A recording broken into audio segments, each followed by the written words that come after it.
Praise the Lord. Hallelujah. പ്രിയപ്പെട്ടവരെ, ഇന്ന് വളരെ കുറഞ്ഞ സമയം കൊണ്ട് വളരെ പ്രസക്തവും ഗഹനവുമായ ഒരു ചിന്തയിലേക്കാണ് ഇന്ന് ഞാൻ നിങ്ങളെ നയിക്കുന്നത്. ഇത് എല്ലാ ദിവസവും മുടങ്ങാതെ എന്റെ ഈ വീഡിയോ കണ്ടുകൊണ്ടിരിക്കുന്ന എല്ലാ പ്രിയപ്പെട്ടവരെയും ഈശോയുടെ നാമത്തിൽ ഞാൻ ഇന്ന് സ്വാഗതം ചെയ്യുന്നു. ഇനി വിഷയത്തിലേക്ക് വരാം. പ്രിയപ്പെട്ടവരെ, 2008 എന്റെ വീട്ടിൽ ഞാൻ ആദ്യമായിട്ടൊരു ടി വി മേടിക്കുന്നത്. സാംസങ്ങിന്റെ 21 ഇഞ്ചുള്ള ടി വി ഓണത്തിന്റെ സമയത്താണ് എടുത്തത്. വീട്ടില് ടി വി കൊണ്ടുവന്നപ്പോൾ ഞങ്ങൾക്ക് ഒത്തിരി സന്തോഷമായിരുന്നു, ഒരു ആഘോഷം പോലെ. അതായത് ടി വി പൊടിയൊന്നും പറ്റാതെ ടി വിക്ക് പ്രത്യേക കവറും ഒക്കെ ഇട്ട് പൊതിയൊക്കെ ഇട്ട് വളരെ സൂക്ഷിച്ചു വെക്കുന്നു, ഇടയ്ക്ക് പോയി തുടയ്ക്കുന്നു. അങ്ങനെ എന്തു പറയണം, ഒരു വളരെ ഏറ്റവും മനോഹരമായിട്ട് അത് സുരക്ഷിതമായിട്ടും ഒക്കെ ഞങ്ങളത് സൂക്ഷിച്ചു. ഒരു കുറച്ച് നാളൊക്കെ കഴിഞ്ഞപ്പോൾ പതുക്കെ അതിന്റെ പുറത്ത് വെച്ചിരുന്ന, അതിനൊക്കെ മൂടി വെച്ചിരുന്ന കവറൊക്കെ മാറി. വീണ്ടും കാലങ്ങൾ കഴിഞ്ഞപ്പോൾ അത്തെ പൊടിയൊക്കെ പിടിക്കാൻ തുടങ്ങി. പക്ഷെ ആദ്യത്തെ പോലെ ഞങ്ങൾ പിന്നെ അത് വലിയ മൈൻഡ് നോക്കിയില്ല. അത്തെ പറ്റിയിരുന്ന പൊടിയൊക്കെ അത്തെ തന്നെ ഇരുന്നു. പല പ്രാവശ്യം അത് കേടുവന്നപ്പോൾ റിപ്പയർ ചെയ്യുന്ന ആളെടുത്ത് കൊടുത്ത് അത് നന്നാക്കി വീണ്ടും ഉപയോഗിക്കാൻ തുടങ്ങി.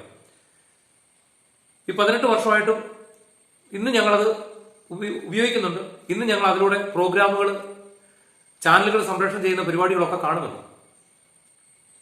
ഞാൻ പറഞ്ഞു വന്ന ഒരു പ്രധാനപ്പെട്ട പോയിന്റ് ഇതാണ്: എന്തുകൊണ്ടാണ് ആ ടി വി പഴകിയെങ്കിലും ഇന്നും ആ ടി വിയെ ഞങ്ങൾ ഇഷ്ടപ്പെടാൻ ഉള്ള കാരണം? നിങ്ങളുടെ വീടുകളിലും ഉള്ള ടി വി അത് ചിലപ്പോൾ ഒരുപക്ഷെ 42 ഇഞ്ചിന്റെ വലിയ LED ടി വി ആയിരിക്കാം, ചിലപ്പോൾ പഴയ മോഡൽ ടി വി ആയിരിക്കാം, ഏതുമാകട്ടെ. എന്തുകൊണ്ടായിരിക്കാം നിങ്ങൾ ഇന്നും അതിനെ ഇഷ്ടപ്പെടുന്നതിന്റെ കാരണം? അതിന് കാരണം ഒന്നേ ഉള്ളൂ. അതിൽ നിന്ന് വരുന്ന പ്രോഗ്രാമുകൾ തികച്ചും വ്യത്യസ്തമാണ്, എന്നും പുതുമ നിറഞ്ഞതാണ്.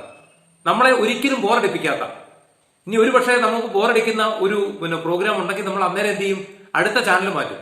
അങ്ങനെ മാറ്റാവുന്ന 100 കണക്കിന് 500 കണക്കിന് ചാനലുകളുള്ള ആ ടി വിയിൽ നമുക്ക് ഇഷ്ടപ്പെട്ടത് മാത്രം കാണാനായിട്ട്, ഇഷ്ടപ്പെട്ടത് മാത്രം കേൾക്കാനായിട്ട് നമുക്ക് സ്വാതന്ത്ര്യമുണ്ട്. അത് സെലക്ട് ചെയ്യാനുള്ള ചാൻസ് അതിലുണ്ട്. പ്രിയപ്പെട്ടവരെ, ഈ സമൂഹത്തിലായിരിക്കുമ്പോൾ നമ്മൾ ഓരോരുത്തരും ഇതുപോലെ ഈ ടി വിയെ പോലെ ആയിരിക്കണം. ഒരുപക്ഷെ ചിലപ്പോൾ നമുക്ക് വലിയ ഗ്ലാമറോ അല്ലെങ്കിൽ ചിലപ്പോൾ വലിയ പേഴ്സണാലിറ്റി ഒന്നും ഉണ്ടായെന്ന് വരികയില്ല. പക്ഷെ നമ്മളെ ആരെങ്കിലും ഒക്കെ ഇഷ്ടപ്പെടുന്നുണ്ടെങ്കിൽ, നമ്മളെ ആരെങ്കിലും ഒക്കെ ഇഷ്ടപ്പെടണമെങ്കിൽ എന്ത് ചെയ്യണം? നമ്മൾ ഈ ടി വിയെ പോലെ ആയിരിക്കണം. പുതുമ നിറഞ്ഞ, ആവർത്തന വിരസത തോന്നാത്ത നല്ല നല്ല തമാശകളും നല്ല നല്ല ചിന്തകളും നല്ല നല്ല വിശേഷങ്ങളും ഒക്കെ നമ്മുടെ ആയിരിക്കുന്ന നമ്മുടെ കുടുംബങ്ങളിലും നമ്മുടെ ചുറ്റുവട്ടങ്ങളിലും നമ്മുടെ സമൂഹങ്ങളിലൊക്കെ നമുക്ക് കൊടുക്കാൻ സാധിക്കണം. എന്നാൽ മാത്രമേ നമുക്ക് എന്നാ പറയണ, നമ്മൾ ആയിരിക്കുന്നിടത്ത്, നമ്മൾ എവിടെയായിരിക്കുന്നോ അവിടെ നമുക്ക് പ്രസക്തിയുള്ളൂ. മനസ്സിലായോ? നമ്മുടെ ചുറ്റുവട്ടങ്ങളിലേക്കൊക്കെ നോക്കിക്കഴിഞ്ഞാൽ നമ്മൾ ചില വ്യക്തികളെയൊക്കെ വെറുക്കാറുണ്ട്. എന്തുകൊണ്ടാണ്? എപ്പോഴും വളരെ നിലവാരം കുറഞ്ഞ കാര്യങ്ങൾ പറയുക, അതുപോലെ മറ്റുള്ളവരുടെ കുറ്റം പറയുക, അതായത് മറ്റുള്ളവരെ ഇറിറ്റേറ്റ് ചെയ്യുന്ന, മറ്റുള്ളവരെ വെറുപ്പിക്കുന്ന സംസാരങ്ങൾ ആണ് ആ വ്യക്തികളുടെ വായിന്ന് വരുന്നത്. അതുകൊണ്ടാണ് പലപ്പോഴും അവരെ വെറുക്കുന്നത്.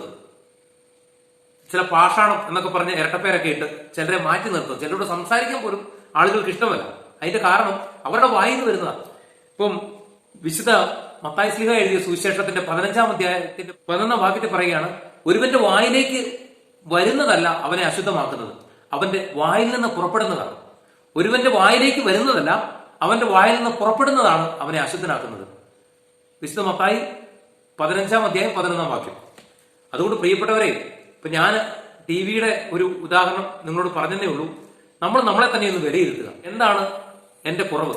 എന്താണ് എന്റെ പോരായ്മ? എന്തുകൊണ്ടാണ് ആളുകൾ എന്നെ വെറുക്കുന്നത്? എന്തുകൊണ്ടാണ് ആളുകൾ എന്നെ മാറ്റി നിർത്തുന്നത്? എന്തുകൊണ്ട് എനിക്ക് പുതുമ, നല്ല വിശേഷങ്ങൾ, ആളുകളെ രസിപ്പിക്കുന്ന, ആളുകളെ സന്തോഷിപ്പിക്കുന്ന എന്റെ കുടുംബത്തിന്, എന്റെ ചുറ്റുപാടുകൾക്ക്, എന്റെ നാടിന് ഒന്നും കൊടുക്കാൻ പറ്റുന്നില്ല? എന്റെ അടുത്തേക്ക് വരുന്നവർക്ക് കൊടുക്കാൻ പറ്റുന്നില്ല? പ്രിയപ്പെട്ടവരെ, ഇങ്ങനെ നമുക്ക് കൊടുക്കണമെങ്കിൽ എന്ത് ചെയ്യണം? നമ്മുടെ ഹൃദയത്തിൽ, നമ്മളിൽ ദൈവത്തിന്റെ പരിശുദ്ധാത്മാവ് കടന്നു വരണം.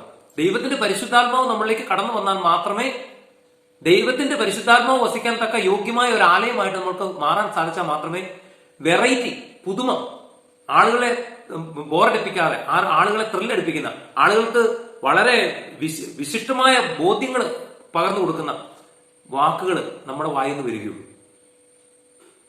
ഓക്കെ, ഈ വീഡിയോ കണ്ടുകൊണ്ടിരിക്കുന്ന ഇതുവരെ കാണാത്ത ആരെങ്കിലും കൊണ്ട് ഇനിയും കാണാൻ ഇടവരുന്നുണ്ടെങ്കിൽ എല്ലാവരെയും, എല്ലാ പ്രിയപ്പെട്ടവരെയും ഈശോയുടെ പരിശുദ്ധാത്മാവ് അനുഗ്രഹിക്കട്ടെ. ദൈവത്തിന്റെ പരിശുദ്ധാത്മാവ് നിങ്ങളിലേക്ക് കടന്നു വരുവാൻ, പുതിയ ഐഡിയ നിങ്ങൾക്ക് തരുവാൻ, നിങ്ങൾ പഴയതാണെങ്കിലും നിങ്ങളുടെ ഉള്ളിൽ നിന്ന് വരുന്നതിനെ പുതിയതാക്കി, നിങ്ങളുടെ ഉള്ളത്തെ പുതിയത് കൊണ്ട്, പുതിയ വിശേഷങ്ങൾ കൊണ്ട് നിങ്ങളുടെ ഹൃദയത്തെ നിറയ്ക്കുവാൻ, തന്റെ ജ്ഞാനം കൊണ്ട് പരിശുദ്ധാത്മാവ് നിങ്ങളെ നിറയ്ക്കുവാൻ നിങ്ങളിലേക്ക് അവിടെ നിന്ന് കടന്നു വരട്ടെ എന്ന് ഞാൻ ആത്മാർത്ഥമായിട്ട് പ്രാർത്ഥിക്കുന്നു.